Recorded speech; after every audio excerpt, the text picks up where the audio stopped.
Okay, so it's time for Realtime Board Round 2. In this video, I'm going to show you an example of how students can use Realtime Board in the classroom in order to collaborate for a project.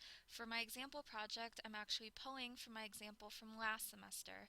Last semester, if you remember, I assigned or created an imaginary natural disasters GLOG project where students were assigned different roles within a group to research different aspects of a particular natural disaster, and they had to sort of do the research individually but compile it together and make one group GLOG.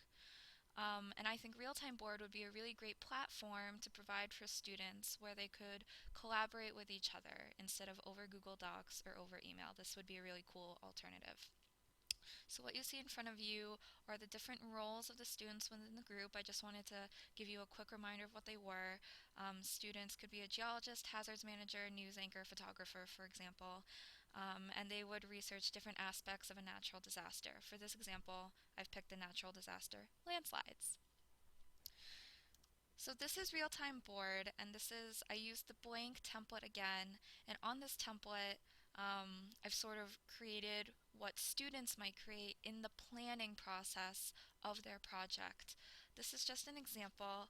So I started with this central natural disasters, just to remind everyone in the group what the project is. We're team landslides. That's awesome. Also on the board, I've copy and pasted the sort of roles that each student has just as a reminder for all of my group mates. Now let's zoom out a little because I've actually added quite a bit to this board. You can see how much planning students can actually do in one place.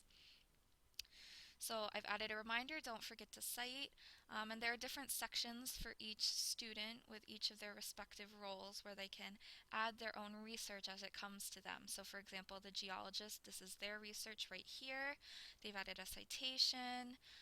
Over here is where the hazards management student, I've named them Jackie, go Jackie, great job so far, um, and etc.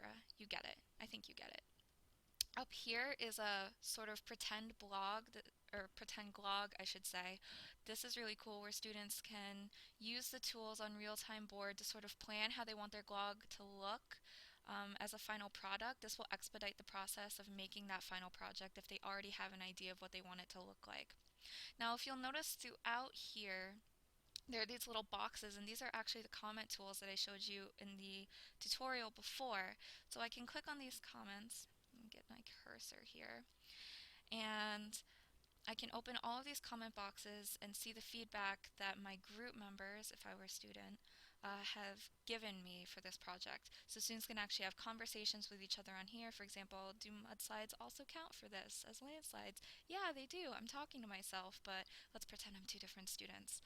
Um, and so they can give each other reminders, help each other out, make sure all of their research is legitimate. For example, could we use Wikipedia? No, I don't think we can. Boo-hoo. Too bad. Um, just kidding. I have a lot of love for Wikipedia, but not as a teacher. You can also see that with the great thing about Glogster was that you could add images and video. And the great thing about Realtime Board is you can do the same thing too. So students can upload the photos or videos they might want to include and share it with their classmates before they actually pull the whole glog together. That way everyone has input of what ends up on the final product. So I think this is just in general a really cool planning tool.